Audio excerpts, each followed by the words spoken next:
Une semaine plutôt calme sur les marchés, avec notamment des indices américains qui même, eux, sont revenus un petit peu en arrière. Quoi de plus légitime et logique après de telles semaines, de tels mois de progression. Les investisseurs ont toujours, bien sûr, les yeux rivés vers une potentielle fin de guerre en Ukraine. On a vu ce week-end et en début de semaine de nombreuses rencontres entre Trump et Poutine, et bien entendu Trump et toutes les délégations européennes. Alors nous verrons d'ailleurs dans cette vidéo qui seront finalement les grands gagnants d'une potentielle paix qui pourrait, on l'espère tous, arriver. Alors est-ce que ce marché est en train d'accumuler pour tenter un retournement à la baisse, ou au contraire il est en train de préparer une nouvelle vague de hausse? C'est toute la question à laquelle nous allons tenter de répondre ensemble dans cette vidéo.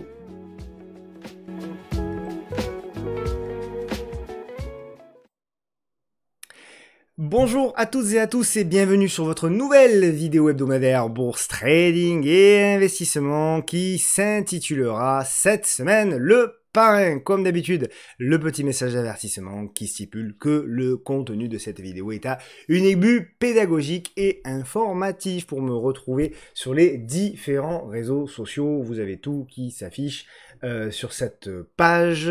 Pensez toujours à activer la clochette sur YouTube afin de recevoir une notification dès lors que je publie une nouvelle vidéo. Et pour celles et ceux qui veulent se former, vous avez plusieurs possibilités. Vous avez d'abord gratuitement l'espace membre à votre disposition. On est déjà plus de 800 membres qui ont accès donc à des modules de formation sur différents sujets comme la bourse, la gestion privée, l'immobilier, la banque, et également une toute dernière qui vient d'arriver, les matières premières.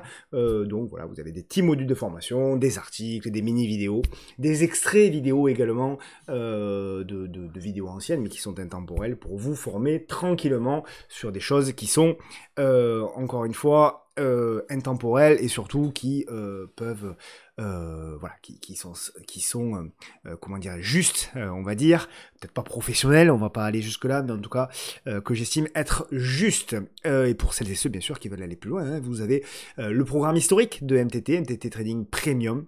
Et puis le petit dernier MTT Découverte pour voilà, ceux qui veulent accéder à l'essentiel de marché à petit prix. Vous avez tous nos programmes qui sont disponibles bien sûr sur le site officiel, le podcast de la bourse.fr. Je remercie chaleureusement les partenaires qui m'accompagnent pour la création de ces contenus, Trade Republic, bien sûr pour l'épargne long terme et le DCA, Urutia, la gestion privée. On va faire d'ailleurs une vidéo très bientôt sur probablement un produit structuré sur le luxe. Je pense que ça va vous intéresser. ProRealTime, c'est le logiciel d'analyse bien entendu que j'utilise dans toutes mes vidéos. Vous avez également une playlist dans laquelle il y a toutes les vidéos de formation pour prendre en main cet outil-là, Bitvavo, le leader européen des cryptos qui cartonne, qui vraiment est en train d'exploser, mais c'est un produit qui est magnifique. Et bien sûr, aucoffre.com, que je pense à peu près tout le monde connaît, puisque c'est le partenaire notamment historique de mon ami Tradosor et qui également désormais est le mien. Je vais pas si je peux vous spoiler, allez, je vais spoiler, tant pis, il m'en voudra pas, mais on fera très certainement avec Jonathan un webinaire, je pense, dans l'année 2026 spécifique, un live carrément sur les matières premières. Donc voilà, je sais pas encore, on n'a pas de date, on n'y a pas réfléchi, parce que vous savez qu'il y a un décalage horaire, donc il faut trouver le bon moment, mais on fera ça, c'est prévu dans le courant de l'année 2026. On passe au programme de cette vidéo. Donc bien entendu, nous ferons l'analyse macroéconomique, même si elle est plus vu les circonstances géopolitiques. Et puis ensuite, on parlera du CAC et du CAC Small. Puis on basculera bien entendu sur les actions. On fera un topo sur le luxe. Alors, vous me l'avez demandé de faire un petit peu un topo sur les trois du luxe, donc Hermès, Kering et LVMH, qui sont, vous allez le voir, dans des situations quand même très différentes, je trouve. Bolloré également qui va revenir petit à petit vers des zones qui peuvent être intéressantes pour des investisseurs long terme. Total Energy, Téléperformance qui voilà, tente du rebond, c'est difficile. On m'a demandé où j'en étais au niveau de ma position, mais je vais vous le dire. La position que j'avais prise il y a 15 jours, je vais vous le dire.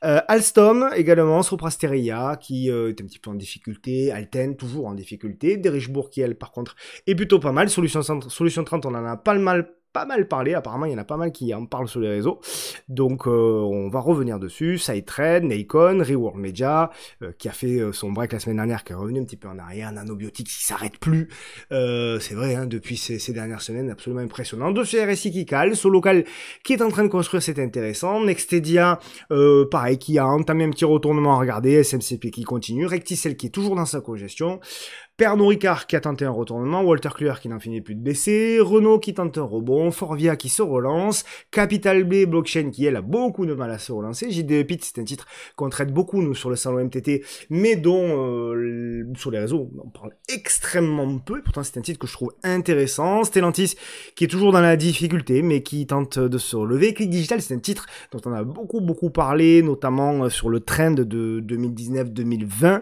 et qui voilà, c'était le titre qu'il fallait absolument avoir en portefeuille, et vous allez voir que le parcours est chaotique. Pull-up qui est toujours dans sa congestion, vous allez voir, et c'est intéressant, ça se surveille. Emaïs elle a bien décollé, et puis on partira aux États-Unis avec Accenture. Alors je crois qu'en plus elle est éligible sur les portefeuilles européens. Danaher, Novo Nordisk, on fera la mise à jour. Amazon, Cloudflare, Salesforce, Apple, on regardera un petit peu également Apple, et notre fameux Nvidia. On parlera bien entendu des titres à suivre. Alors là, il y en a 6 cette semaine. Vous êtes gâtés les amis, restez bien jusqu'à la fin de cette vidéo parce qu'il y a 6 titres à suivre. Il y a un peu de tout en plus, vous allez voir, il y a même une portugaise au milieu. Donc ouais, il y a des choses à suivre, il y a des titres alors un petit peu plus spéculatifs, hein, mais il y a aussi des titres beaucoup plus connus. Et ensuite, bien entendu, on terminera, parce que je sais que c'est quelque chose que vous appréciez pour chercher des idées, on terminera par le screener Trend Following. Voilà les amis, comme d'habitude, merci du fond du cœur pour vos nombreux messages. Comme d'habitude, hein, j'ai une pensée toute particulière pour celles et ceux qui sont là depuis 1 an, 2 ans, 3 ans, 4 ans, 5 ans pour certains, et qui chaque semaine, après avoir regardé les vidéos, prennent le temps de laisser un message. C'est une force pour moi, c'est de l'énergie que j'accumule pour continuer à faire ces vidéos, parce que ça prend du temps. Le vendredi, comme je vous le dis souvent, c'est la fin de semaine, on n'a pas toujours envie de se lever, de faire une vidéo, alors quand on a une bonne semaine de trading, ça va, mais en général, c'est pas toujours le cas, hein, évidemment, donc voilà. Mais en tout cas, à chaque fois, je pense à vous, surtout les plus fidèles, et donc ça me motive en tout cas pour revenir vous voir et revenir faire des mises à jour. Donc merci beaucoup pour les différents partages sur les différents réseaux, les différents tweets, etc. Ça aide beaucoup la chaîne, c'est ça. De toute façon, voilà, c'est comme je dis souvent, hein, c'est pas ma chaîne YouTube, c'est votre chaîne YouTube, c'est notre chaîne YouTube. On en fait finalement ce que vous souhaiterez. Voilà. Je vous écoute beaucoup. En général, quand il y a des suggestions, j'essaye de toujours faire plaisir. Je demande toujours les titres que vous souhaitez voir. J'essaye de faire plaisir à tout le monde. Alors des fois, évidemment, hein, je fais des erreurs, certainement. Il n'y a pas de problème là-dessus. Mais en tout cas, je fais toujours dans le sens de ce qui peut vous apporter le plus. Voilà, les amis. Alors encore une fois, merci beaucoup pour tout ça, pour cette belle aventure. C'est parti pour le résumé de la semaine. Tiens, allez, hop, j'active ma caméra, me voici, me voilà. Donc, comme d'habitude, on démarre avec la saisonnalité qu'on connaît. Alors, ça, c'est forcément un des points négatifs. Il n'y en a pas beaucoup en ce moment, un point négatif quand même, je trouve. Du moins, le peu de points négatifs qu'il y a... eh bien, pour le moment, le marché ne les voit pas vraiment, mais effectivement, il y a la saisonnalité. Bon, on sait que le mois d'août, finalement, est un mois, bon, en zigzag, on va le voir plus sur les graphes, mais on va arriver, effectivement, à ce mois de septembre, ce fameux mois de septembre. Donc, est-ce que, cette année, il va y avoir un catalyseur, suivez mon regard, qui va changer les statistiques et qui va donner finalement des statistiques favorables à ce mois de septembre? Nous verrons, je l'espère évidemment comme vous, hein, mais les probabilités ne vont pas en ce sens. Donc toujours garder en tête quand même ceci. C'est vrai bien sûr pour le S&P, c'est vrai également pour bien entendu le Nasdaq. Ce sont et le mois de septembre finalement est souvent le pire mois de l'année statistiquement. On le voit également ici, donc on en est là. Et d'ailleurs c'est ce qu'on vit. Hein, c'est assez clair. Hein. Alors le CAC a lui fait un rebond un peu sympa, mais là cette semaine il a plutôt stabilisé. Les indices américains, ils ont un petit peu baissé, mais globalement quand on prend du recul, c'est stable quoi, c'est du zigzag. Hein. Donc voilà, la principale peur, elle est là, c'est alors je sais pas trop début septembre peut-être. Donc c'est là finalement que y a à craindre. Mais la bonne nouvelle que j'ai pour vous, c'est que même si on venait à avoir peut-être une chute début septembre, généralement les marchés en revanche sont beaucoup plus favorables pour la suite. Dans le détail indice par indice, nous avons évidemment donc le Dow, donc on est à peu près ici. Donc on peut même d'ailleurs voilà, avoir cette fameuse vague de hausse tout début septembre, avant d'avoir un petit peu plus de difficultés. Donc c'est quasiment la même chose pour le Nasdaq, qui lui, voilà, peut avoir un peu de zigzag avant mi-septembre d'avoir une petite baisse moins importante généralement, parce que évidemment le Nasdaq ces dernières années était beaucoup plus fort. Vous avez le DAX, qui lui, par contre, lui consolide d'ailleurs dès le début du mois d'août, avant d'accélérer à partir de mi-septembre. Et donc, vous pouvez également avoir la même chose sur le CAC 40, qui lui aussi, généralement, a un mois d'août un peu en zigzag. Mais vous voyez que là aussi, la fin août est plutôt, statistiquement, plutôt une période de rebond avant de rattaquer les choses plus difficiles, surtout à partir de mi-septembre. Donc finalement, quand on regarde dans le détail du détail de ces statistiques-là, des statistiques, hein, donc ce sont des probabilités, c'est tout, hein, c'est juste un regard sur ce qui s'est passé par le passé. Eh bien, la dernière semaine d'août est plutôt une semaine finalement pas si mal que ça. Les 15 premiers jours de septembre sont pas si mal que ça, et c'est surtout les 2 à 3 semaines ensuite que ça devient statistiquement plus complexe avant d'avoir cette fameuse remontada. Donc, je ne sais pas si ça va se passer strictement comme ça cette année. Si je le savais et si ça marchait à tous les coups, bien évidemment qu'on serait tous multimillionnaires grâce à la bourse. C'est pas le cas, malheureusement. Donc, si c'est pas le cas, c'est que c'est pas si simple que ça et c'est que ce ne sont que des statistiques et des moyennes. Malgré tout, on peut quand même s'en servir comme une confirmation quelque part. C'est-à-dire que si les graphiques nous confirment à partir du 10 ou 12 septembre qu'il y a des cassures par le bas, il faudra faire gaffe parce que certainement on ira dans le sens de la saisonnalité. Voilà, je remets un petit peu les graphiques que vous connaissez. On va arriver petit à petit, hein, bien entendu, vers la fin du mois d'août. Donc on aura un petit peu plus d'infos donc, sur ce fameux mois d'août. On a toujours un écart de performance entre les small caps et les big caps, même si je pense que sur le mois d'août, il va nettement se réduire. On va voir ensuite, bien sûr, le graphique du CAC 40 et du CAC Small. On verra également sur les performances, hein, donc il reste globalement une semaine. Les différentes performances, on s'aperçoit que bon, généralement c'est un peu flat. Je pense que ce sera légèrement mieux sur le CAC 40 et légèrement moins bien peut-être ou similaire sur le CAC Small. Nous verrons, il faut laisser encore bien sûr la semaine prochaine passer. Et puis petit à petit, bien entendu, nous allons aller vers eh bien, déjà de nouvelles publications. Les choses vont vite. Et donc voilà, déjà à partir de la semaine prochaine, on va commencer à avoir un petit peu plus de publications. Toute la première quinzaine de septembre, et puis ça va s'accélérer petit à petit à partir de mi-septembre, même s'il y en a eu encore, hein, bien entendu, notamment aux États-Unis cette semaine, puisque vous avez eu notamment Home Depot parmi les plus connus. Donc voilà, vous avez eu également Walmart, vous avez eu également Zoom, voilà, quelques Aegon aussi, qui est connu. Donc voilà, vous avez eu quand même pas mal de publications encore. Enfin bon, bien sûr, les plus grosses sont passées, sauf Nvidia, je crois, hein, qui, si je ne me trompe pas, publie dans 2 ou 3 semaines. Donc là aussi, d'ailleurs, hein, ça va tomber à peu près mi-septembre. Donc là aussi, qu'est-ce que va faire le marché? Sur les résultats de Nvidia, pas trop de doute, hein, voilà, on verra, mais a priori il n'y a pas de raison particulière de s'inquiéter. Maintenant, c'est toujours la même chose, hein, c'est comment on va interpréter le marché, quelle va être la guidance, voilà, après une telle progression, est-ce que les marchés ne vont pas prendre un petit peu des bénéfices? C'est ce qu'on va voir d'ici quelques semaines. Bon, on n'en est pas là, on aura le temps d'y revenir. L'actualité, bien entendu, on va y revenir parce qu'il y a des choses intéressantes, hein.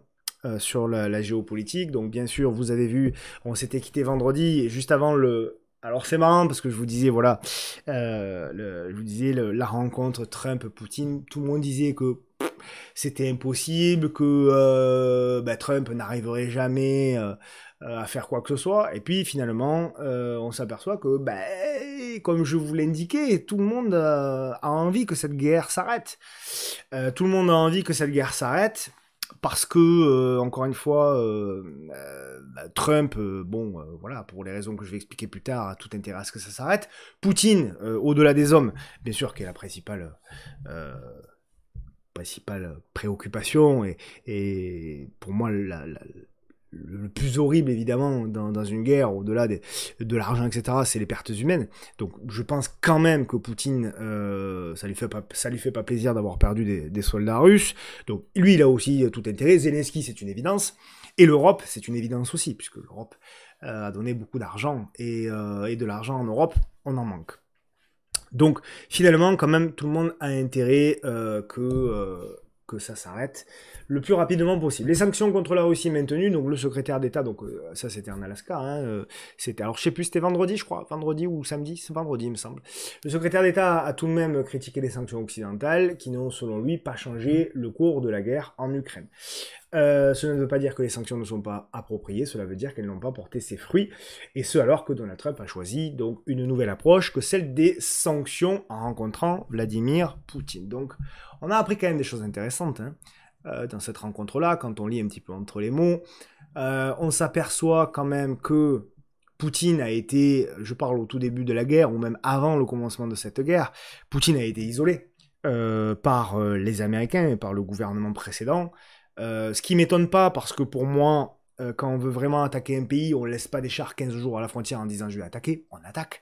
Donc pour moi, il y a eu probablement par le gouvernement Biden, il y a eu un manque de communication.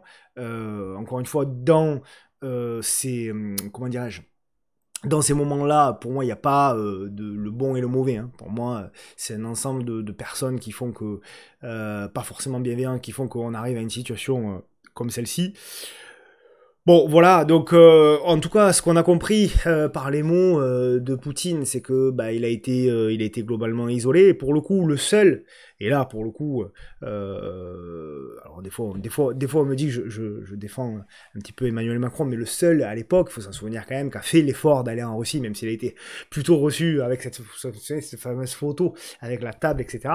Mais c'est le seul qui avait, pour moi, fait l'effort d'avoir un dialogue avec Vladimir Poutine. Et là, pour le coup, j'étais complètement d'accord avec Emmanuel Macron. Il fallait surtout pas rompre le dialogue. Bon, jusqu'à un certain point, c'est ce qu'a fait Emmanuel Macron. Donc là, pour le coup, je trouve qu'il avait extrêmement bien fait. Donc un sommet inédit qui n'a pas permis d'avancées significatives, même si le président russe a indiqué vouloir ouvrir la voie à la paix en Ukraine. Donc voilà, il l'a dit hein, de ses propres mots. Donc le maître du Kremlin a affirmé dans une déclaration il dit que depuis le début du conflit, que la sécurité en Ukraine doit être bien sûr garantie. Donc suite à cet échange bien sûr en Alaska, Trump a quand même une grande qualité. On peut pas, je sais qu'on le déteste, Trump, bien évidemment, et pour les raisons, bien sûr, qu'on va évoquer plus tard, on a tout intérêt, nous les Européens, à le détester.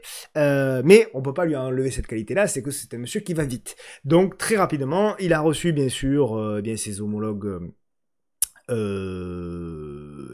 Européen, avec bien sûr Volodymyr Zelensky. Donc ça c'était lundi 18 août, Donald Trump a accueilli à la Maison Blanche Zelensky ainsi qu'une délégation de dirigeants européens. Cette rencontre très attendue visait à afficher une solidarité transatlantique face au conflit en Ukraine. Contrairement aux échanges tendus de début d'année, l'ambiance a été nettement plus cordiale, marquée par un dialogue plus ouvert entre les parties. Et d'ailleurs, moi, ça m'a marqué.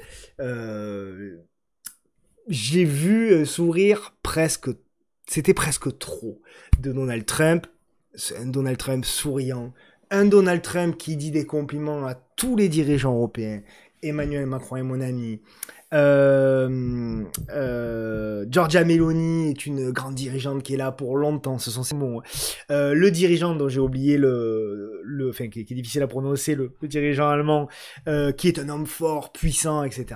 Donald Trump, qui fait l'éloge devant cette tablée, qui fait l'éloge un par un de tous les dirigeants européens. Et j'ai pas pu m'en empêcher, mais c'est peut-être mon petit côté complotiste, j'ai pas pu m'en empêcher de me dire quand même, il y a quelque chose de bizarre dans cette histoire.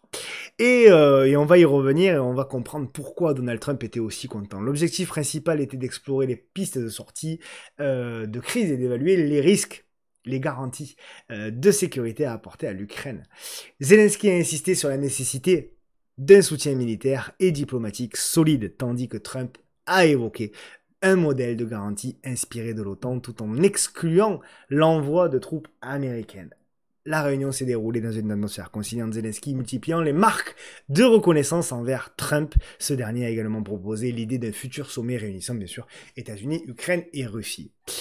Donc en fait, qu'est-ce qui s'est passé? Il s'est passé que tout simplement l'Ukraine, et d'où le sourire, le grand sourire de Donald Trump, l'Ukraine aurait promis d'acheter des armes américaines financées par l'Europe pour un montant de 100 milliards de dollars afin d'obtenir des garanties de sécurité de la part des États-Unis après un accord de paix avec la Russie, selon un document consulté par The Financial Times. Ça veut dire quoi? Ça veut dire qu'en fait, Donald Trump, quand on lui a dit « Est-ce que du coup, pour garantir votre sécurité, notre sécurité, vous allez envoyer des troupes américaines ?» Il a dit non. Il a dit par contre, pour garantir votre sécurité, vous allez m'acheter avec de l'argent européen des armes américaines. Donc, on comprend mieux maintenant pourquoi, évidemment, il a le sourire. Alors, sans vouloir polémiquer, mais juste dire des vérités. Déjà, premier élément, on peut se dire que, rappelez-vous, l'épisode, on a déjà oublié, mais il y a quelques semaines, des droits de douane, où Donald Trump a demandé 600 milliards d'euros d'investissement européen aux États-Unis. On a 100 milliards de plus là. Donc en fait, Donald Trump est en train de tirer sur l'ambulance européenne, clairement. Alors moi je pense que c'est un jeu dangereux d'ailleurs, je pense que c'est une erreur ce qu'il fait, parce que au bout d'un moment, l'Europe pourra plus, quoi, tout simplement. Et donc il risque... le danger pour lui, c'est d'appauvrir dangereusement l'Europe, qui est quand même un marché important, je pense, pour les États-Unis. Donc ça, je pense que voilà, c'est ce que j'aime pas chez Donald Trump, c'est qu'il profite en gros de la situation, clairement. Alors si on est américain, on peut être content éventuellement, mais nous, Européens, clairement, on va souffrir. Donc voilà, mais c'est là où, en fait, si vous voulez, lorsqu'on fait de manière un peu objective de ce qui pourrait être les gagnants et les perdants d'une potentielle, parce que c'est pas fait encore, hein, attention, hein, d'une potentielle paix en Ukraine, eh bien, on va analyser toutes les parties. Vous avez d'abord Zelensky, le parti de Zelensky, donc l'Ukraine. L'Ukraine, qu'est-ce qu'ils ont à gagner? Ils ont à gagner une fin de guerre, hein, bien entendu, fin de guerre, et ils seront en sécurité. Donc, est-ce qu'ils seront gagnants d'une fin de guerre? En tout cas, ils seront pas perdants, évidemment, ça c'est clair. Donc l'Ukraine, évidemment, sera plutôt gagnante. La Russie, évidemment, elle verra très certainement les sanctions levées. Donc elle y gagnera. Fin de guerre, donc elle arrêtera de perdre des hommes. Est-ce qu'elle gagnera des territoires? Je pense que dans les négos, il y aura quand même quelques territoires ukrainiens qui vont être lâchés. Ça me semble obligatoire. Et puis, ce qui est en train de se négocier aussi, donc ce qu'on lit un peu entre les lignes, hein, c'est que pour moi, et là ce serait absolument fou, c'est le réchauffement des relations commerciales entre la Russie et les États-Unis, notamment sur l'énergie, pour pouvoir passer bien sûr par le nord de la planète, et donc pour pouvoir exploiter des gisements notamment de gaz qui sont un peu sous-exploités dans ces régions-là.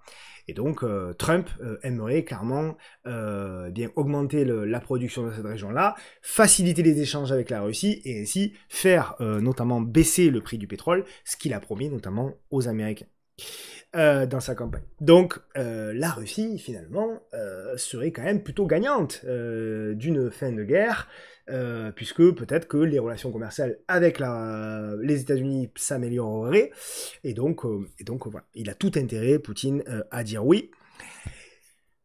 Les dirigeants européens, qu'est-ce qu'ils vont y gagner? D'arrêter de dépenser de l'argent pour cette guerre. Mais ils en ont perdu beaucoup, bien entendu, ils en ont donné beaucoup. Alors je discute pas sur la légitimité, moi je pense que l'Europe devait aider l'Ukraine, donc pour moi il n'y a pas de sujet.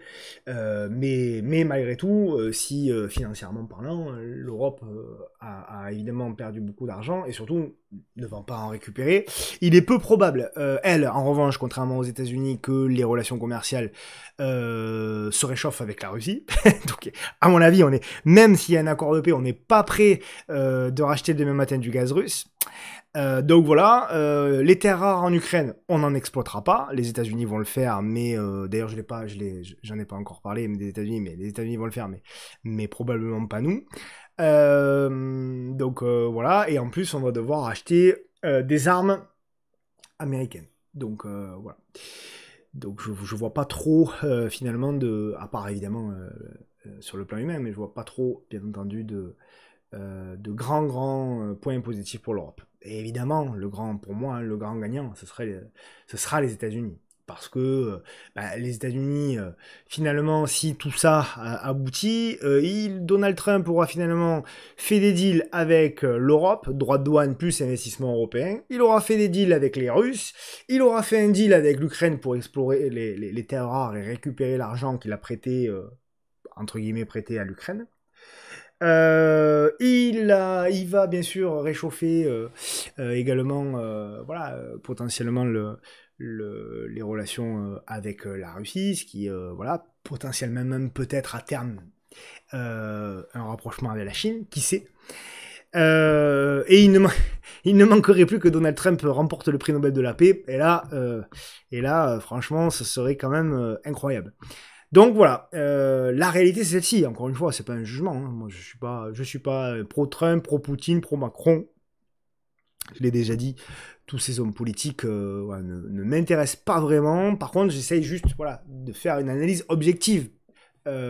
Contrairement à malheureusement beaucoup trop de médias aujourd'hui. Donc voilà la situation pour moi actuelle, macroéconomique, géopolitique plutôt, et donc on verra bien entendu, les prochaines semaines vont être importantes. C'est pas fait, hein, c'est pas fait non plus. Alors il y a une semaine tout le monde disait c'était impossible, et il y a quelques jours tout le monde disait ça y est ça va se faire. Non, la vérité en réalité elle est juste entre les deux. C'est pas fait encore, il y a encore des négociations etc. Mais oui, en tout cas, on est plus près que ce qu'on était il y a une semaine, ça c'est sûr et certain. Juste pour terminer la partie économique, il y a également, hein, pour revenir à la France, donc c'est un petit chart qui a été partagé par mon ami Lissandre sur les réseaux. Vous avez les dates ici des agences de notation, hein, notamment pour la France. Donc vous avez vu les dates. Donc vous avez dit la dernière fois que les dates importantes étaient à partir de mi-septembre. Et donc effectivement, on commence à partir du 12 septembre sur les agences de notation. Donc là, attention, c'est peut-être là aussi qu'il peut y avoir du remue-ménage pour notamment les marchés, notamment bien sûr les marchés français. Voilà ce que je voulais vous dire sur cette première partie. Comme d'habitude, vous pouvez retrouver la table des investisseurs. Donc la table des investisseurs où cette semaine, il y a eu un bel article sur le platine notamment. Un article qui était attendu, un métal qui a bien progressé. Donc n'hésitez pas bien entendu à vous inscrire. On a dépassé ou on est proche des 6000 abonnés désormais. Je vous rappelle que bien sûr, la table des investisseurs est une newsletter qui est 100% gratuite. Allez, on passe donc désormais, si vous le voulez bien, à l'analyse des indices. Et on commence sur le CAC 40. Le CAC 40, voilà quoi, on en est là, on est toujours donc champ mensuel. Hein. Alors on va faire toujours pareil, analyse objective. Donc même si le mois d'août n'est pas terminé, il reste encore une semaine, pour le moment on est au-dessus de la moyenne mobile à 10 mois qui est haussière. Ce qui signifie que on est haussier sur le long terme. En unité de temps moyen terme, c'est-à-dire l'hebdomadaire, nous sommes également au-dessus de la moyenne mobile à 10 semaines, qui est haussière. Donc, même si la semaine n'est pas encore terminée, elle le sera ce soir, puisque il est 11h au moment où j'enregistre cette vidéo. Mais en tout cas, on est haussier sur le moyen terme au moment où je vous parle. Et puis en journalier, c'est également la même chose, puisque nous sommes au-dessus de la moyenne mobile à 10 jours qui est haussière. Donc, est-ce que aujourd'hui, au moment où je vous parle, il y a une raison particulière et légitime de vendre le marché à découvert, de shorter le marché, d'être bearish, etc. Franchement, honnêtement, si on regarde les graphiques, la réponse c'est non. Hein. Il n'y a pas de raison, à mon avis, légitime. Donc, qu'est-ce que prépare le marché? Est-ce que les probabilités qu'il se retourne à la baisse sont supérieures à ce qu'il refasse une jambe de hausse? Pour moi, la réponse est non. Donc, pour répondre à la question de l'introduction, hein, qu'est-ce que prépare le marché? Évidemment, j'ai pas la réponse. Maintenant, si vous voulez mon avis, pour le moment, techniquement, il prépare plutôt une jambe de hausse qu'une jambe de baisse. Parce que quand je vois ça, quand je vois ce graphique-là, j'ai plutôt voilà, une figure comme ça de continuation, c'est-à-dire que on a effectivement ici ce qu'on appelle un push, la poussée haussière, on a la consolidation qui aura duré un petit moment, et logiquement, les probabilités qu'on casse par le haut, avec une petite congestion ici, sont supérieurs. Évidemment, ce sont des probabilités. C'est peut-être 55-45, 60-40, ce sont des probabilités. Rien ne dit qu'on ne peut pas faire une fausse cassure ici, et puis derrière repartir à la baisse, casser par le bas, et faire ça. Évidemment, évidemment, évidemment. Maintenant, il faut à un moment donné, il faut se mouiller. Et comme je le dis souvent, il faut juste, en fait, il n'y a pas besoin d'avoir des outils de prédiction. Il faut juste avoir des niveaux d'invalidation. Et pour moi, le niveau d'invalidation, il est assez clair. Vous voyez, vous avez le plus bas ici, là, du lundi 18 août. Voilà, prenez ce niveau-là. Et vous vous dites, voilà, ça fait 7850. Vous prenez une petite marge. On va dire 7008 pour que ce soit à peu près pour tout le monde pareil. Tant que vous êtes au-dessus, voilà, décidément, je vais y arriver. Voilà.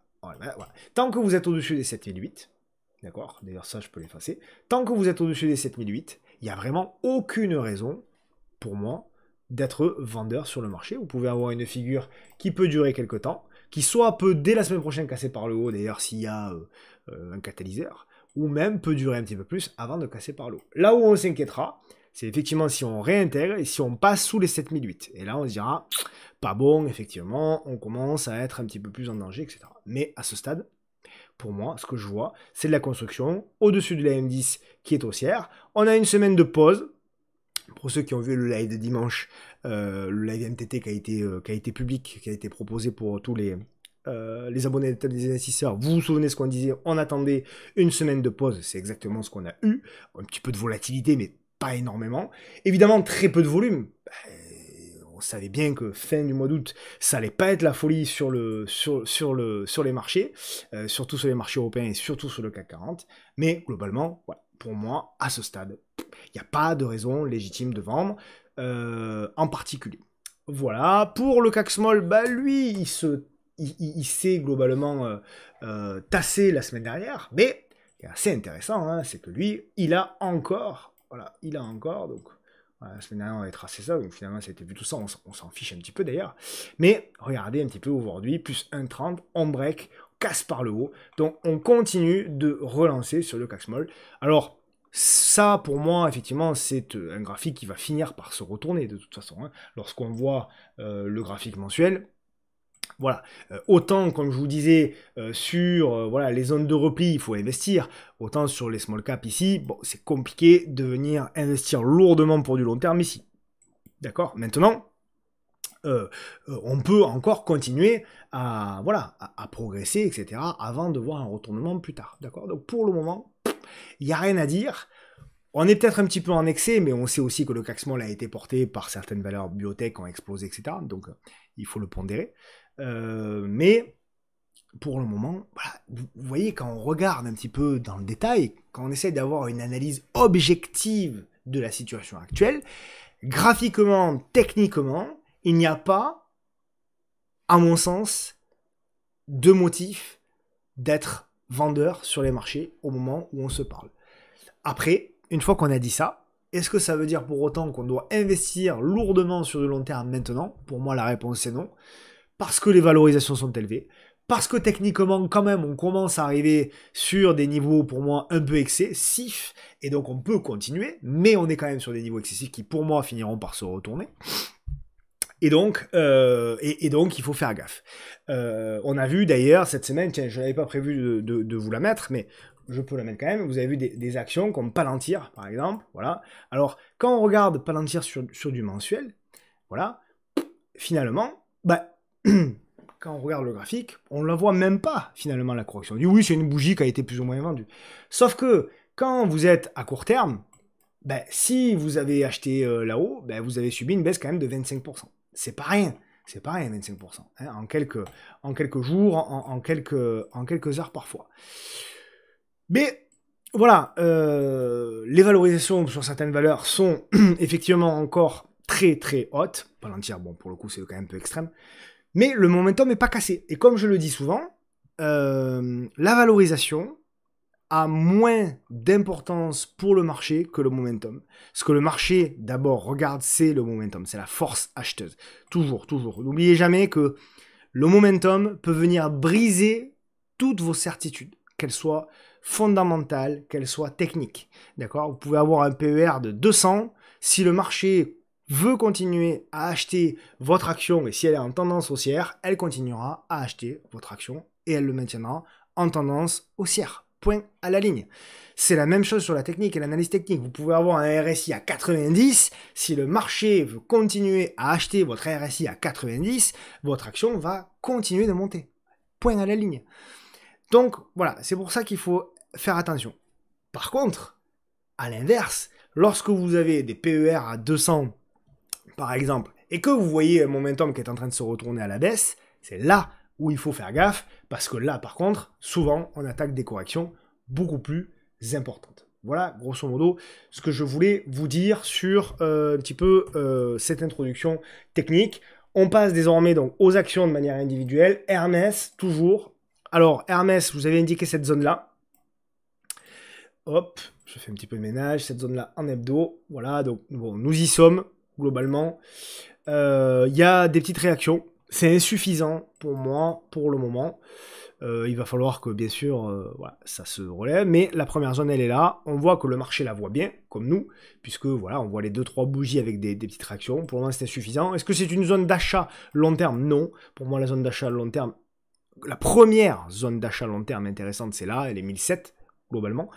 Et puis de toute façon, voilà, moi je pense que Hermès peut attaquer quelque chose qui va être certainement beaucoup plus long de la congestion, etc. Bon, ça c'est un scénario pour plus tard, on verra, mais voilà, globalement, c'est ce à quoi je m'attends. Est-ce qu'on peut tenter un achat quelque part? Oui, pour du trading, pourquoi pas, au-dessus des 2119, pour aller chercher peut-être la zone des 2200 et des bananes, pourquoi pas même les 2300. Mais c'est un titre malgré tout un peu mou, Hermès, donc pas forcément très convaincu. Kering, Kering, elle commence à accélérer, donc enfin elle s'est réveillée, on a eu cette belle bougie là. Donc voilà, on était dans cette congestion là, on a cassé, pullback et on relance. Donc voilà globalement ce qu'elle est en train de faire. Là on a une nouvelle petite congestion, il faut tout de suite breaker par le haut, il faut tout de suite venir recasser ici les 223 € globalement pour venir chercher l'entrée de gap. Et après, nous verrons. Donc attention, hein, c'est toujours un graphique baissier. Vous voyez, on n'est même pas sur un début de retournement puisqu'on a simplement à peine aplati la moyenne mobile à 200 jours. Mais on est sur le premier pattern, le plus difficile, qui peut, lui, s'il casse par le haut, en fait, attaquer quelque part, pour moi, une nouvelle tendance haussière. Voilà, globalement pour Kering. Donc, effectivement, c'est un titre, bien évidemment, à suivre de près. Donc, eh bien, on passe à la dernière. Hop, je mets mes petites lunettes parce que je ne vois plus rien. LVMH. Donc, LVMH, il y a du mieux. Il y a un petit peu de mieux, hein, LVMH. Donc, vous avez dit, ça fait plusieurs semaines, je vous dis, c'est pas mort encore pour LVMH. C'est pas beau, mais c'est pas mort. Et donc, voilà, c'est pas si mal que ça, je trouve quand même ce qu'elle a fait ces dernières semaines. Donc on avait cette figure-là, alors qu'on peut d'ailleurs ajuster peut-être désormais un petit peu plus comme ça, on s'en fiche, hein, encore une fois. Comme je dis souvent, l'analyse graphique, c'est pas fait pour prédire l'avenir, c'est fait pour cadrer, d'accord? Donc ça évolue, voilà, les choses évoluent, c'est pas parce qu'on a tracé le trait là la veille qu'on peut pas l'ajuster un peu le lendemain, voilà. Là aussi, il faut, en analyse technique, il faut apprendre à mettre son ego de côté et dire, bah voilà, peut-être que le marché est pas finalement trop d'accord avec ce que j'avais fait là, je vais modifier, c'est peut-être plus ça. Voilà, c'est tout simplement. En général, l'ego et la performance en bourse, ça va pas ensemble, hein, je vous le dis de suite. Donc, c'est pas mal. Le plus dur reste à faire. Il faut dépasser les 500. C'est une grosse zone, les 500, vous voyez. Vous avez l'ancien support oblique qui est là. Vous allez mieux le voir si je prends un petit peu de recul. Voilà, les plus bas ici, les plus bas là, les plus bas là. Hop, qu'on a cassé, on a fait le pullback. Donc on a fait 2 fois le pullback d'ailleurs, hein, on le voit ici. Ici, même 3 fois. Ici, même 4 fois. Ici, ici, ici, ici. On y revient une 5e, le plus dur reste à faire. Donc ce qu'il faut vraiment maintenant, c'est tout de suite la semaine prochaine arriver, ou début de semaine d'après, arriver à breaker et relancer et venir tester pour moi, voilà ce que je vous avais indiqué il y a quelques temps, la zone ici de la moyenne mobile à 200 jours qui va arriver là. On n'aura pas retourné la tendance encore, hein. Même si on vient de toucher la M200 ici, on n'aura pas retourné la tendance. On n'aura fait que du rebond un petit peu plus prolongé. Mais il y aura du mieux et on pourra espérer éventuellement aller un petit peu plus haut, un petit peu plus tard. Voilà. Mais c'est toujours pas mort, je dirais mieux que c'est mieux que pas mort pour LVMH. Ensuite, vous avez une action, donc il y a pas mal de nouvelles actions aussi, hein. Vous avez du Bolloré. Alors, Bolloré, c'est une action intéressante, c'est une action molle. Bolloré, qui est en consolidation, à mon sens. Vous avez deux zones à surveiller pour celles et ceux qui sont intéressés. Donc, vous avez ici une belle zone, aux alentours des 4 euros, on va dire, hein, pour faire simple. 4 euros. Et vous avez une deuxième zone qui est potentiellement un support oblique. Voilà. Qui, alors, j'ai pas encore évidemment, parce que ça dépend de la vitesse à laquelle on va baisser, mais qui devrait se situer aux alentours des 3,30 €, 3,40 €. Ok, donc voilà un petit peu les deux zones qui peuvent être intéressantes pour investir, notamment sur Bolloré. Je peux vous montrer si vous voulez, mais à mon avis, voilà, il n'y a pas grand-chose pour du trading. En plus, vous voyez, elle est assez erratique. C'est typiquement le genre d'action que je trade jamais en swing, ou en tout cas, surtout pas en intraday. C'est un peu mou, il y a des mèches, etc. Bon, voilà, c'est compliqué. Sur des excès baissiers, par contre, elles peuvent être intéressantes. Voilà. Après, si vous voulez absolument tenter quelque chose en swing trading, voilà, il y aura peut-être quelque chose à tenter au-dessus des 5,08 € avec une invalidation, mais c'est de la contre-tendance. Vous voyez, votre moyenne mobile ici, elle est baissière. Donc voilà, pour revenir aux alentours des 5,26, pourquoi pas aux alentours des 5,37. Voilà, éventuellement pour ceux qui veulent absolument tenter quelque chose sur ce titre-là. TTE, donc Total Energy, bah, elle est pas mal, hein, elle est pas mal, hein, elle est pas mal. Donc on avait, souvenez-vous, cette figure-là, vous avez dit, voilà, qu'est-ce qu'on va faire? Est-ce qu'on va casser par le haut, pullbacker et revenir dans cette zone-là? Ou est-ce qu'on va casser par le bas et revenir là? Dans ce cas-là, ce sera une zone d'achat. Bah, on l'a cassé par le haut, on a cassé par le haut. Maintenant, ce que j'attends éventuellement sur Total Energy, c'est la consolidation intermédiaire, et ensuite, derrière, rallier donc cette zone-là. Et après, nous verrons, ce sera déjà pas mal. Voilà. C'est pas une action pour moi trop swing trading, c'est plutôt une action à investir sur gros repli, notamment sur la proximité de ce support oblique ici.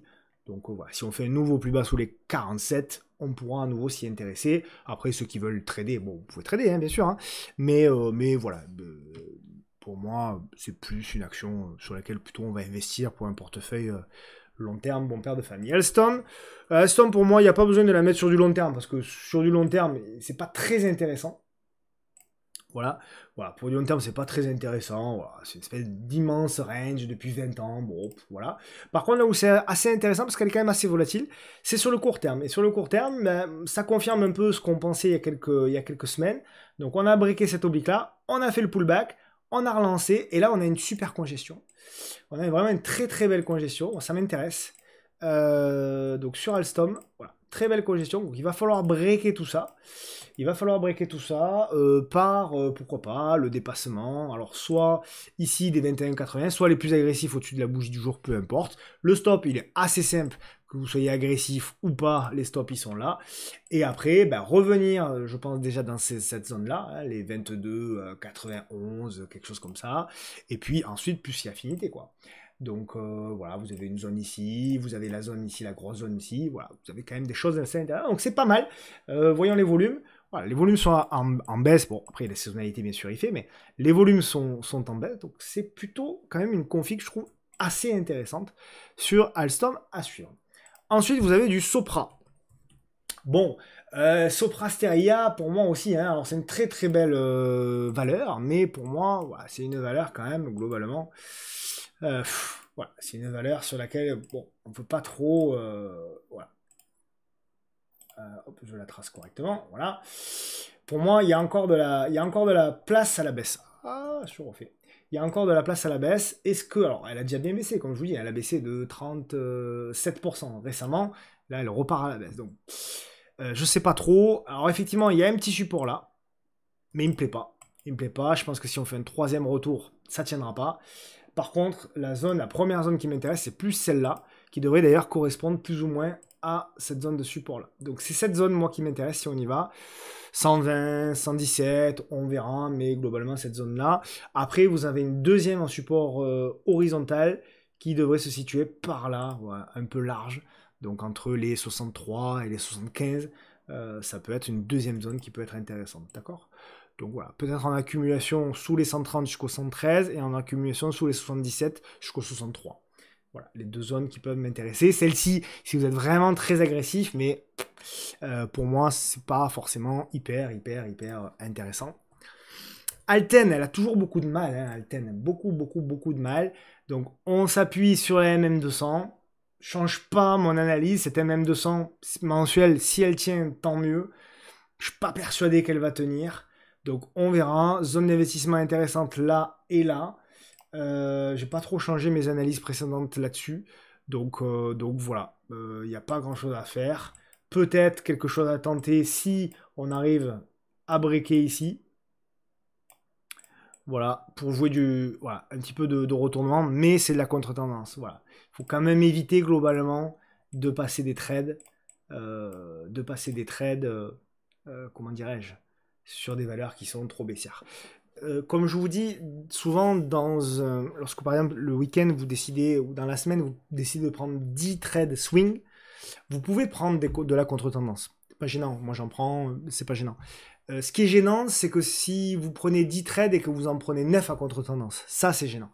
Donc toujours essayer de respecter cet équilibre, 2 tiers à 1 tiers. Voilà. Minimum, hein, minimum. Alors si vous faites 100% de tendance haussière, tant mieux. Mais si vous voulez quand même prendre des contre-tendances, limitez au maximum à 1 tiers de contre-tendance dans la prise de position swing que vous allez faire. Ok ? Donc voilà, évidemment j'en ai oublié une, c'est dans le lot comme d'habitude, j'en oublie toujours. Téléperformance, je reviens donc un petit peu en arrière, pardonnez-moi. Téléperformance, on m'a demandé où en était le trade que j'avais pris. Alors c'est un trade intraday qui s'est transformé en swing. Hein. Bon voilà, je l'avais partagé il y a je sais plus 15 jours. Donc pour moi, la situation n'a pas changé, si vous voulez, sur Téléperformance. Pour moi, c'est très baissier. Voilà, typiquement, ça, c'est un trade, c'est ultra contre-tendance. Hein. Donc voilà, mais c'était de l'intraday pour jouer du rebond. Le rebond, c'est à tenue. Derrière, je conserve la position. Bon, voilà, c'est tout. Hein. Donc ça se transforme en swing parce que bon, il y a de l'avance sur ce trade. Voilà, donc bon, c'est un trade, voilà, je suis rentré là. Pour vous donner voilà, vous regardez en 1 heure, vous mettez une moyenne mobile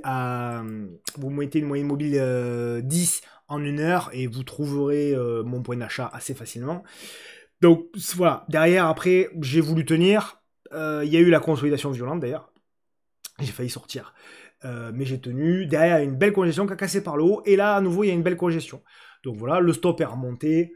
Sous le pattern, d'ailleurs j'ai peut-être un peu trop remonté, peut-être le descendre un petit peu, bon, peu importe.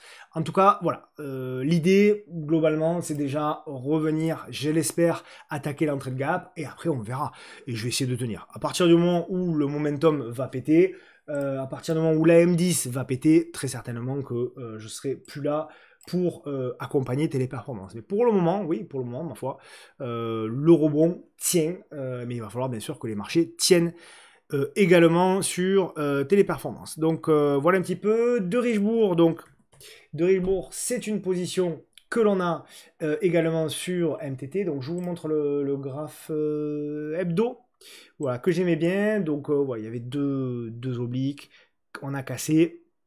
Là, on s'était fait peur, on est revenu faire le pullback, congestion, on a cassé la congestion. Donc nous, on est rentré sur MTT, on est rentré ici, donc voilà, je vais essayer de pas trop, là pour le coup, remonter le stop, parce que voilà, j'aimerais garder un petit peu cette config long terme, parce que c'est une action que j'aime bien. Donc voilà, je vais essayer au pire, on prendra les bénéfices ici, mais voilà, globalement, soit ça tient, soit ça tient pas. C'est pour ça que voilà, j'espère que ce support-là va tenir le plus de temps possible. Maintenant, il faut valider tout ça, il faut répéter tout ça par le haut, il faut répéter les 6,22 pour relancer et retrouver les plus hauts récents, soit les plus hauts du 23 mai pour De Richebourg. Après De Richebourg, on a S30.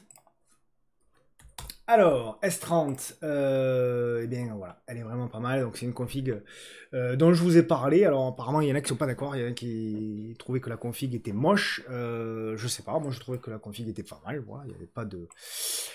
il n'y avait pas d'autres sujets, peu importe, en tout cas, moi je trouve que la config est pas mal, parce que je trouve qu'on retourne la M200, voilà, on a fait effectivement, quelqu'un m'a dit, est-ce qu'on n'a pas fait le setup du faux breakout? Oui, potentiellement, en effet, on pourrait le dire, plus la congestion, etc. Donc c'est pas mal, le plus dur reste à faire, c'est-à-dire breaker à nouveau les 2,14. Moi je trouve que c'est pas mal, donc voilà, donc j'ai pas grand-chose à dire. la config, je trouvais sympa. Alors effectivement, on est d'accord, hein, c'est pas l'action du siècle, hein, solution 30.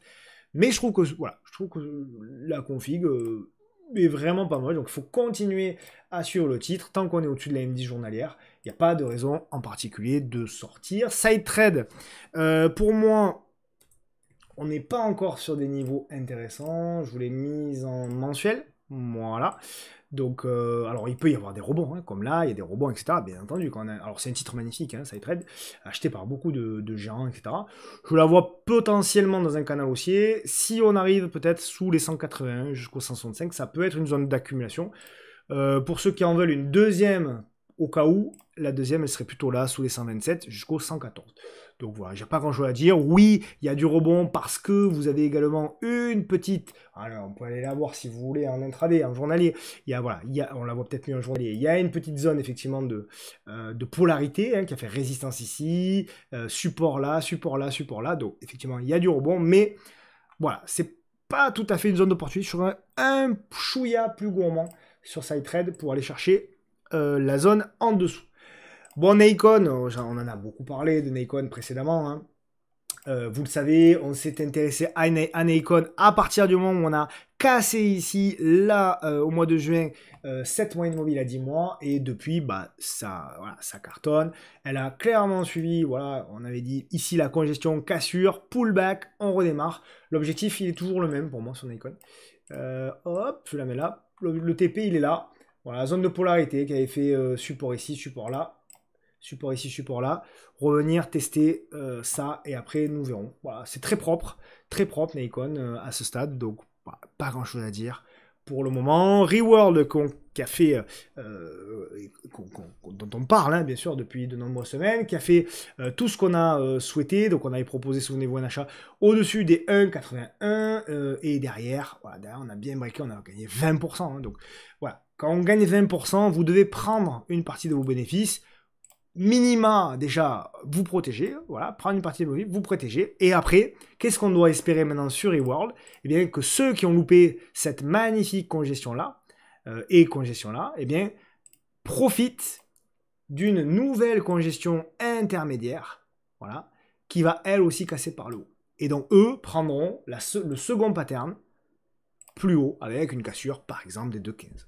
D'accord? Et eux vont avoir un... Et vous aurez profité finalement du reliquat ici, qui va être accompagné par le second pattern plus haut. Voilà. Ça, c'est le cas si ça marche bien, si tout va bien. Le cas négatif qui peut arriver également, c'est que bah, finalement c'était un pump, et puis derrière, pouf, l'action se retourne, bah, là vous avez pris une partie de vos bénéfices, vous faites sortir le reste à break-even, et puis vous passez à autre chose. Voilà, ça fait partie de la bourse, quoi. Ça arrive souvent, malheureusement. Ok? Donc voilà pour ça, nano exceptionnel, hein, nano exceptionnel. Voilà, tellement content, j'en ai beaucoup parlé de nano, on en avait parlé dans cette congestion-là, puis derrière, regardez un petit peu, bon là on est désormais à plus de 87% depuis le break. Donc voilà, très heureux de vous avoir partagé encore une fois ça sur les réseaux. Comme d'habitude, je vous partage avant que ça pète. Alors avec bien sûr le taux de réussite qui est moins bon, bien entendu, hein, mais comme je dis souvent, voilà, c'est plus facile une fois qu'on est là de dire bah il suffisait d'acheter la cassure. Ouais, ok, mais maintenant on a plus 87, donc c'est un peu tard. Donc ce qui est intéressant, c'est de repérer les patterns. On l'avait typiquement le pattern que vous connaissez, c'est-à-dire le retournement de la M200, le premier pattern au-dessus. On avait même des petits pour les plus agressifs d'entre vous. Vous aviez même pour moi 2 entrées intéressantes. Vous les avez peut-être vues. Il y en a une qui était là. Voilà, ce pattern-là qui était très beau. Et en encore plus agressif, vous aviez celui-ci qui était très beau. Voilà, avec vous voyez, une réduction de volatilité. J'ai pas regardé, mais à mon avis, voilà, regardez les volumes ici. Regardez les volumes ici, tout petits. Et les volumes là aussi, ils étaient en diminution. Voilà, là. Donc voilà, des patterns intermédiaires pour pouvoir rentrer en payant les cassures ici, les cassures là, et en accompagnant au fur et à mesure. Voilà. Donc il y avait des choses à faire, effectivement, sur Nanobiotics. Il n'en reste pas moins que c'est spéculatif, et que, bien évidemment, derrière, il peut y avoir une news qui vient faire profiter le titre d'une nouvelle hausse, ou au contraire, engendrer une prise de bénéfice majeure. Voilà pour Nanobiotics de CRSI. Alors, de CRSI, RSI, ce qui m'embête un petit peu sur 2C RSI, elle se reprend un peu aujourd'hui. Mais ce qui m'embête un petit peu, c'est que la semaine, alors j'étais sur l'autre Pro L10 du coup, mais il me semble qu'on avait tracé quelque chose comme ça. Donc voilà, c'est quand même un petit peu dégradé sur 2C RSI, donc est-ce que le pattern va être un peu plus gros, je sais pas. Nous verrons, mais il faut laisser infuser quoi. Il faut laisser infuser clairement.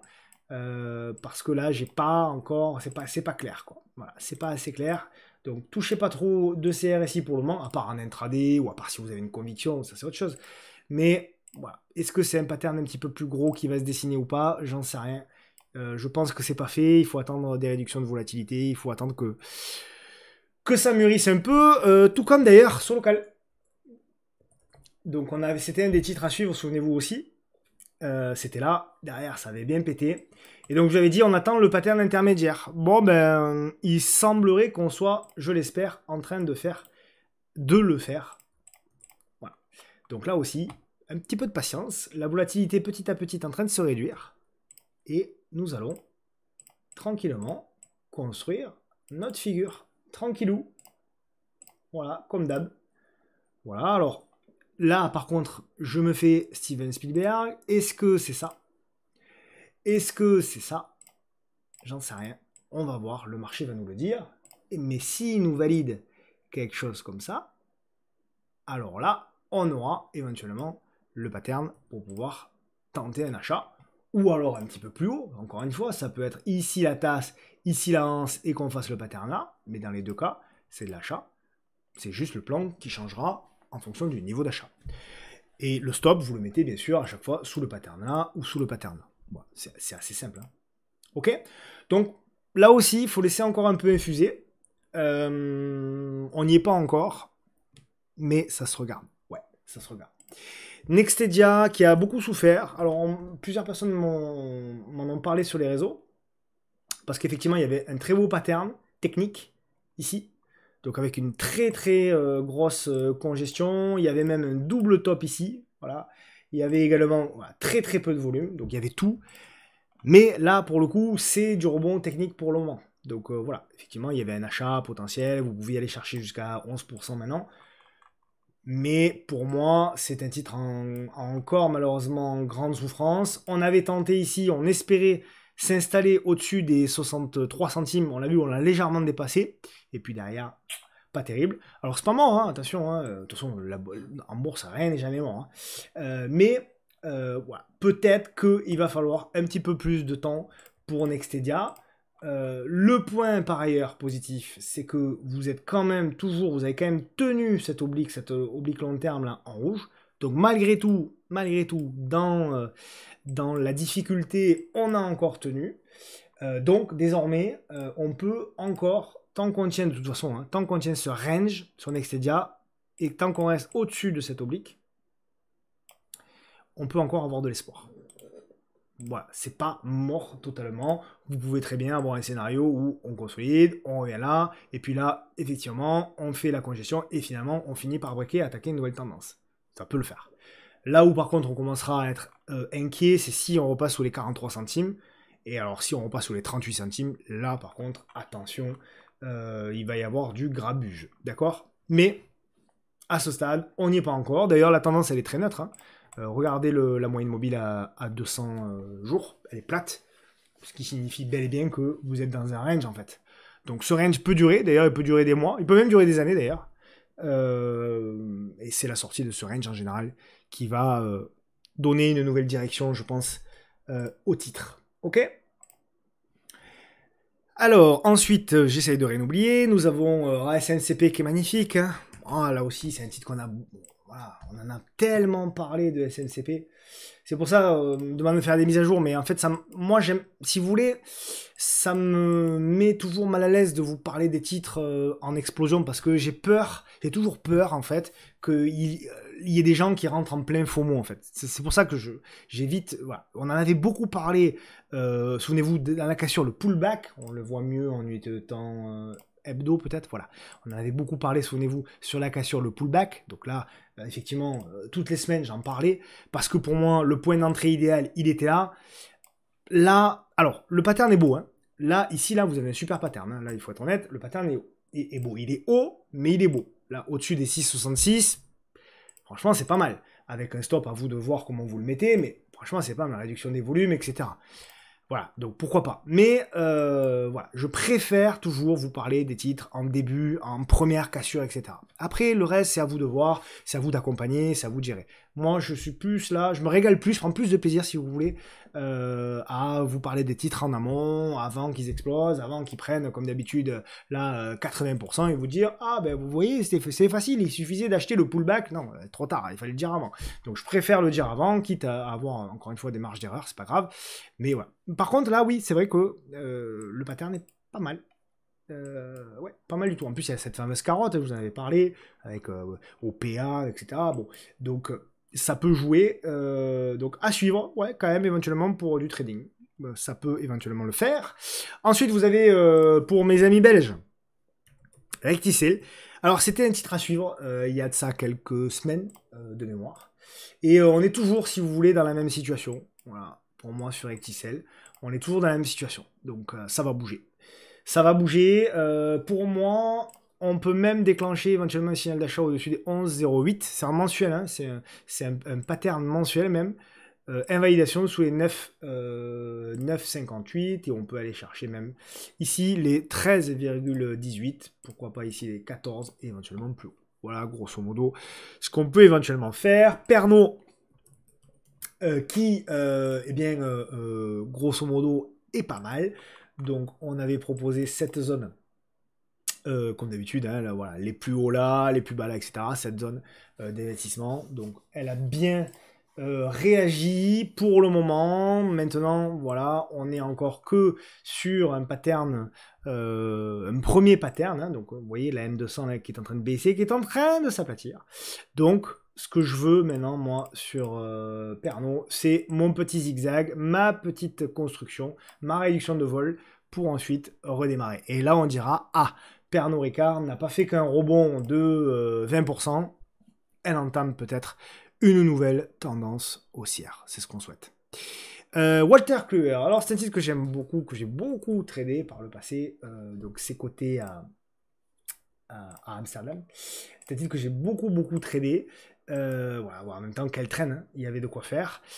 Mais ça fait voilà, des mois et des mois que je n'ai plus tradé ce titre à titre perso. Par contre, il y a une zone qui peut être intéressante pour de l'investissement peut-être, sous les 100. Sous les 100 jusqu'au 90, et il y a une deuxième zone d'accumulation, peut-être, qui serait dans cette zone de friction, c'est-à-dire grosso modo sous les 70 jusqu'aux 60. Donc voilà, pour moi honnêtement, il n'y a rien à faire, même en trading, pour le moment il faut laisser ça un petit peu de côté. Renault qui, mine de rien, a rebondi sur la zone de long terme. Donc voilà, pour rappel, la zone de long terme, elle était là. Hop, voilà, elle était là.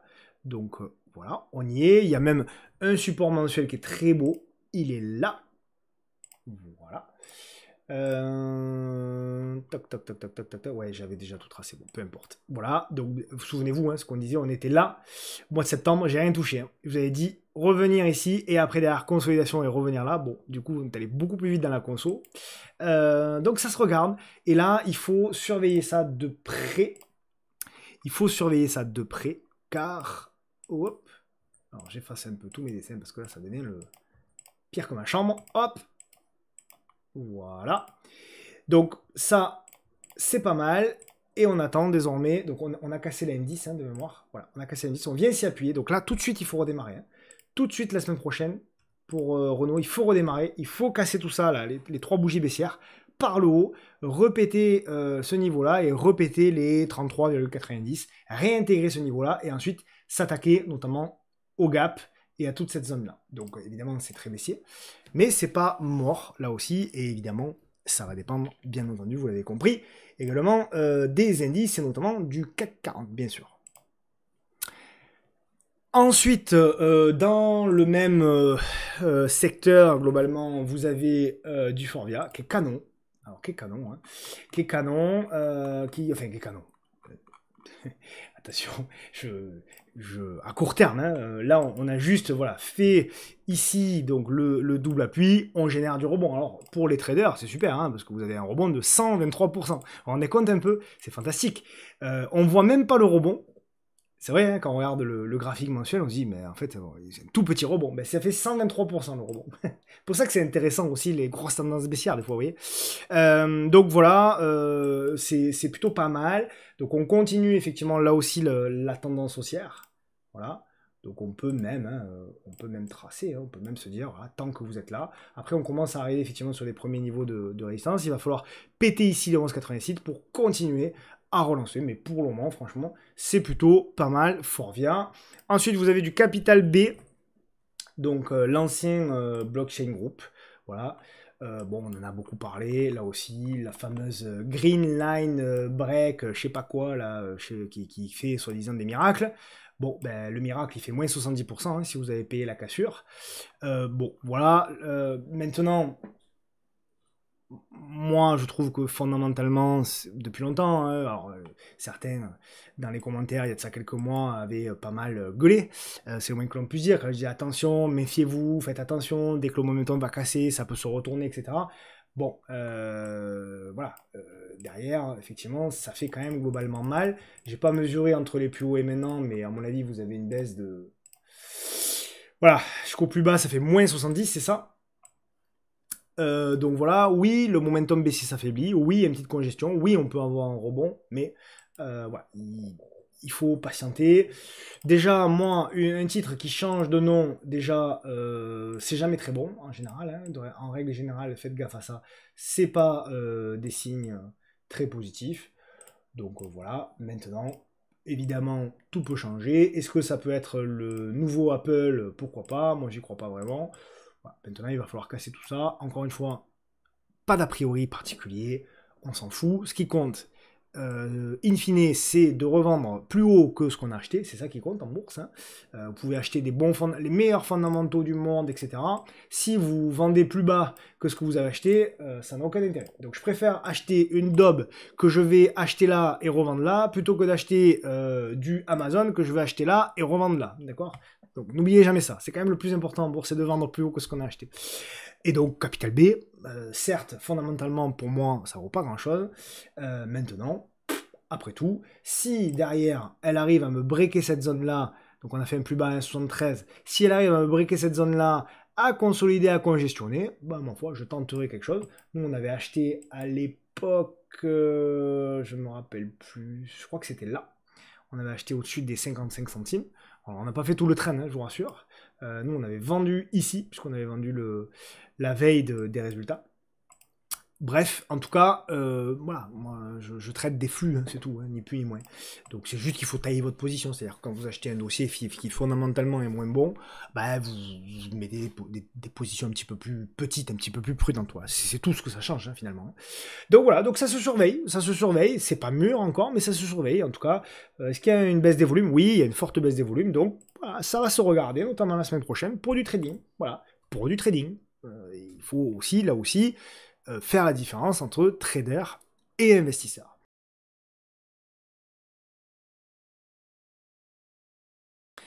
Ensuite, vous avez alors une action dont on parle peu sur les réseaux. Étonnant parce que c'est une action intéressante, je trouve. C'est JDE PIT. C'est une action qu'on trade beaucoup sur MTT. Nous, oui, on a pas mal fait de plans dessus. Alors là où elle est intéressante, JDE PIT, c'est notamment voilà, sur les données mensuelles. Parce que vous voyez que c'est une action qui, étant justement en plein retournement, alors je vais effacer tous les, je vais effacer tous les trucs, c'est pas grave. Donc ce qui est intéressant, c'est qu'on a brisé là aussi une oblique, voilà, qui était ici, vous voyez. Et désormais, on peut considérer effectivement qu'on est sur une tendance haussière. Donc voilà, encore une fois, c'est une action dont je vois quasiment pas de, voilà, pas d'éléments, pas de graphiques, etc. sur les réseaux. Et pourtant, alors c'est une action qui va pas forcément très très vite, mais en revanche qui offre des points d'entrée qui sont plutôt pas mal. Voilà, vous avez des cassures, vous avez des choses comme ça. Donc voilà, à suivre de près. J'ai pas forcément un pattern ou un plan à vous proposer, mais voilà, si elle vous propose un pattern, ça peut être quelque chose que vous pouvez éventuellement exploiter. Vous avez, je reviens sur le secteur auto, bien sûr, Stellantis. Ben, Stellantis qui, on se demande si elle n'est pas en train de passer le pire, donc elle est toujours dans sa zone d'accumulation. Elle construit toujours. Alors avec des difficultés, hein, bien entendu, mais à ce stade, voilà. Alors il faudra passer, bien sûr, cette grosse résistance des 9 euros, quoi, grosso modo. Mais ça construit toujours. Ça construit toujours. La semaine prochaine, il faut arriver à valider tout ça, sortir de cette congestion-là, breaker ici la zone des 9,60 € et éventuellement, on pourra avoir mieux. Click digital, donc c'est en Allemagne. Hein. Alors c'est un graphique, tout le monde en parlait de ce graphique. Voilà, dans les années 2020 jusqu'à 2021, c'était le graphique à avoir. Et puis, voilà, notamment des experts fondamentaux qui nous disaient que c'était l'action à avoir. Et puis derrière, ça fait moins 93. Par contre, oui, en effet, nous revenons petit à petit vers une zone qui peut être intéressante. Donc c'est la zone sous les 2 €, hein, éventuellement, on est à 3 €, donc sous les 2 €, on peut éventuellement regarder. Pour le moment, à court terme, je vois pas forcément, alors là oui, il y a un petit pattern, etc., mais c'est pas très liquide. Donc éventuellement, on regardera sous les 2 € s'il y a quelque chose à faire. Ensuite, vous avez du pull-up, alors qui est toujours dans la même situation, sauf erreur de ma part, voilà, toujours dans la même situation. C'est pas mal, hein, la config est pas mal quand même. Hein. Vraiment, cette config est vraiment pas mal. Donc il faut, là on est en train d'accumuler, il faut faire le plus dur, c'est-à-dire breaker, valider et s'installer au-dessus des 25 €. Pour moi, on commence à s'inquiéter, entre guillemets à court terme, hein, si on repasse sous les 21,20 €, on va dire, on commence à s'inquiéter. Voilà. Mais pour le moment, c'est pas mal, on a retourné la M200, etc. Le graphique est plutôt pas mal, il n'y a pas, en tout cas, au moment où on se parle, de motifs d'alerte en particulier. Vous avez l'ancienne Orpea Emeis qui a bien progressé également. Elle est là. Donc voilà, bon, on l'avait pas mal suivi, souvenez-vous, depuis le break ici, la cassure, etc. Il s'est fait du chemin. Vous avez Clarion aussi, qu'on suivait un petit peu plus d'ailleurs qu'Emeis. Du moins sur la vidéo publique, la vidéo enfin pour NTT on la suit davantage Emeis, d'ailleurs on a une position en cours qu'on a pris à la cassure ici, donc voilà, c'est plutôt pas mal. Maintenant c'est pas non plus l'action du siècle, mais ouais, là aussi on a le pattern typique au-dessus de la M200 qui s'est retourné. Donc voilà, pour le moment si vous avez une opportunité avec une petite réduction de volatilité, vous pouvez tenter quelque chose. On part aux États-Unis avec Accenture. Bon, j'ai pas grand chose à dire sur Accenture. Je vais vous les mettre plutôt en données mensuelles. Voilà. Pour moi, on est sur un premier niveau quand même assez intéressant. Voilà. Donc pour moi, toute cette zone-là, donc entre les 245 et les 211, c'est une première zone d'accumulation. Et après, vous irez chercher le support horizontal, c'est-à-dire le support qui se situerait sous les 140. Voilà, vous avez deux zones d'accumulation, celle-là et celle-là, qui me semblent intéressantes. Vous avez Danner, une action que mon ami Laurent, que je salue, aime beaucoup, je crois. Donc voilà, ben, j'ai pas changé, hein, ça fait longtemps qu'on l'avait fait cette année. Vous avez dit voilà, achat plutôt à proximité des ellipses. Ben là, vous voyez, c'est ce qu'on a fait. Derrière, on est remonté. Et vente plutôt, ou allègement plutôt sur le haut. Donc j'ai toujours le même avis. Voilà, idéalement, il faudra faire du zigzag. Mais pour moi, c'est une grande et longue figure de congestion qui peut durer des mois, voire des années. Hein. Donc voilà, donc plutôt achat sur la proximité de ce support oblique-là. Novo, toujours le même avis, donc on est toujours bien sûr à l'achat dans la zone d'accumulation. Elle a magnifiquement bien rebondi. Pour moi, toute la zone dans le vert, c'est une zone d'accumulation. À vous de voir si vous divisez en 2, en 3, ça c'est évidemment à vous de voir. Voilà. Si ça s'aggrave là et là, mais je trouve que quand même, comme je vous disais, ça commence à devenir vraiment intéressant, je trouve. Alors il faut le pondérer parce que, évidemment, le secteur, etc. Mais je trouve quand même que ça commence à redevenir vraiment intéressant. Je crois que c'est un PER de 13 là-dessus, donc bon, quand même. Bon, voilà, j'ai pas grand chose de plus à vous dire que ça. Vous avez Amazon, qui est, vous le savez, mon action préférée aux États-Unis. J'adore cette boîte. Mais voilà, même si j'adore cette boîte, pour moi, on n'est pas sur un niveau fort d'opportunité. Donc, voilà, on verra. Je pense que là aussi, comme d'habitude, je sais pas encore, hein, évidemment c'est difficile, mais je pense qu'on peut s'orienter vers quelque chose qui va un petit peu consolider plus ou moins à plat Et pour moi, ça, c'est la première attaque baissière. Ça, c'est le premier rebond. Et en gros, je m'attends à quelque chose un peu comme ça pendant les mois à venir sur un grand nombre de valeurs américaines. De grandes valeurs américaines, notamment parmi les 7 magnifiques, donc parmi Amazon. Cloudflare, alors ça fait longtemps qu'on n'en avait pas parlé de Cloudflare. Elle est là, voilà, on en avait parlé ici, sur le pullback, incroyable. Quel parcours depuis, c'est là où on s'est dit, purée, j'aurais mieux fait de la suivre. Voilà, on avait dit ici, ce qu'on attend, c'est la cassure, le pullback avant de repartir. Ben regardez, on avait dû l'analyser en juin l'année dernière, c'était il y a un an. Bon, derrière, elle a bien progressé, superbe. Il n'y a rien à dire. Bon, ceci étant, il fallait encaisser ça, hein. C'était pas évident. Donc voilà. Bon, il n'y a rien à dire si vous en avez. Voilà, on fera attention comme d'habitude à la cassure du top. Voilà. Mais pour le moment, je dirais, tant que vous restez au-dessus des 675 $, il n'y a pas de raison, outre mesure, de s'inquiéter sur cette valeur-là. Vous avez du Salesforce. Là aussi, on avait parlé il y a quelques mois d'une baisse potentielle qui est arrivée. Et pour moi, qui est assez même grave, puisque on a ce biseau ascendant, on a fait le pullback et on repart à la baisse. On tente de racheter ici le support, mais attention, si ça lâche derrière, voilà, je vous avais proposé ici plus tard, voilà, il faut faire attention. On peut avoir, si ça lâche, vous pouvez revenir, et là, ce sera une belle opportunité par contre, hein, voilà, sur le graphique de très long terme. Si on revient sous les 170 $, ça peut être vraiment très intéressant. Donc attention quand même si c'est une très belle valeur, on peut avoir une mauvaise surprise. La bonne surprise, en revanche, si on pète l'oblique ici en rouge, là par contre on relance. Mais attention quand même. Voilà, après j'ai Apple. Qui s'est un petit peu replié, bon, cette semaine, hein. Donc on en avait parlé, la cassure, tout ça. Donc on a fait le break. Là on a le pattern intermédiaire. Moi je pense toujours que Apple peut faire partie des valeurs, des grandes capilles américaines, qui peut éventuellement surperformer, éventuellement pour revenir chercher ce niveau-là des 250. Donc on verra. Et ma copine Nvidia, donc c'est toujours la même chose hein, sur Nvidia. Il n'y a pas grand chose à dire, vous le savez, moi, il y a un mois, je suis sorti.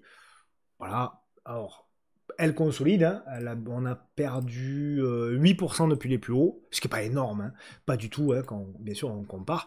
Mais ce que je veux dire, c'est toujours la même chose. Nvidia, quand j'ai partagé mon achat ici sur les réseaux, etc., tout le monde me disait, c'est trop tôt, c'est encore bien valorisé, ça va baisser plus. Avec Trump, les droits de douane, c'est une catastrophe, blablabla, blablabla. Et puis, les mêmes, aujourd'hui, disent t'as vendu, t'as eu tort, ça va continuer jusqu'aux 600, 800, 1000, j'en sais rien. Donc voilà, la vérité, je sais pas, mais en tout cas, ce que je m'aperçois, c'est que la psychologie des foules, elle est comme ça. Moi, ce que je dis, c'est que, évidemment, je ne connais pas l'avenir. J'espère que Nvidia, parce qu'il y a beaucoup de gens qui en ont, j'espère profondément, parce que je ne suis pas comme ça, que Nvidia va continuer de monter, sincèrement. Mais je trouve que pour un portefeuille de long terme, moi c'était une position de long terme, position que je gardais jusqu'à objectif. Objectif atteint, je sors, parce que j'estime que ce n'est plus un potentiel très fort. J'estime qu'il y a d'autres potentiels plus intéressants. D'ailleurs, depuis 4 semaines, les marchés américains ont continué de monter, globalement, à part ces derniers jours, mais elle a sous-performé. Donc, globalement, le cash que j'ai réinvesti ailleurs, il a fait plus de travail que ce qu'aurait fait Nvidia. Donc, pas de regret. Maintenant, ça ne veut pas, c'est pas parce que la position de Nvidia de moyen long terme a été vendue qu'on ne peut pas, c'est là aussi où il faut comprendre les positions, qu'on ne peut pas chercher à un moment donné, voilà, un pattern avec une congestion pour vouer une position en swing trading. Voilà. Mais moi je dis juste que là, à court terme, le trend il est cassé. Voilà. Est-ce que ça va avoir des conséquences lourdes ou pas? J'en sais rien moi. J'en sais rien, pas plus que vous, pas plus que quiconque sur les réseaux. Je dis juste que là on avait une très très belle tendance. Voilà. Un beau canal là. Et ce canal on l'a cassé. Donc on fait un marteau, on va peut-être faire un pullback, mais il faut faire quand même attention. Voilà. La moyenne mobile ici, rendez-vous compte, du 1er mai jusqu'au 19 août, c'est pas rien, elle a été haussière tout le long. tout le long sans discontinuité. Elle passe rouge. Voilà. Ça veut pas dire que Nvidia va perdre 30%, 40% demain matin, c'est pas du tout ce qu'on a dit. On dit juste que, pour moi, là, voilà, depuis un mois, Nvidia, elle ne fait plus rien dans un marché qui a été plutôt pas mal. Donc, voilà. Si le marché se reprend, etc., bien sûr qu'elle profitera de ça. Mais en revanche, si on a une consolidation sur le marché, je pense qu'elle peut souffrir. Donc, voilà, mon avis, ne peut pas être plus clair que ça. Pour du trading, pourquoi pas, notamment si on repasse au-dessus des plus hauts. Pour de l'investissement, faites gaffe. Surtout, voilà, évitez de renforcer maintenant. Je pense que c'est pas une opportunité majeure. Je pense. Mais ce n'est que mon avis, les amis. 6 titres à suivre. Vous l'avez promis. Alors, on commence par des valeurs un peu moins risquées, entre guillemets, avec des fondamentaux pas mal. Alors, vous avez Morel Prom, qui est vraiment pas mal, très intéressant, qui se reprend en revers mensuel, on repasse au-dessus, belle congestion. Vous allez le voir notamment dans l'unité de temps, voilà, l'unité de temps journalière. Attendez, je nettoie un peu, voilà, que ce soit plus propre pour vous, voilà. Donc là, c'est pas mal, hein. Si on arrive à breaker cette zone-là, on peut accélérer, revenir combler le gap et plus si affinité. Donc c'est vraiment pas mal. Ensuite, vous avez, alors, ça fait un moment que j'en parle, Edenred, qui est plus en retard, hein. Edenred, je trouve qu'elle est, voilà, la congestion dont je vous avais parlé il y a 2-3 semaines est en train de se réaliser. Alors c'est toujours très baissier, là pour le coup c'est la contre-tendance. Mais pour les plus agressifs d'entre vous, il y aura peut-être quelque chose à tenter au-dessus des 26,45. Par contre il faut couper court, hein. Donc voilà. Là elle est très agressive, là elle est un petit peu moins agressive, mais il ne faut pas hésiter à couper court parce que si on revient en bas vous pouvez souffrir. Mais voilà, pourquoi pas au-dessus des 26,45. Qu'est-ce que j'ai? Ah oui, nos amis Paul Tougache, EDP Renovavais, voilà, donc c'est une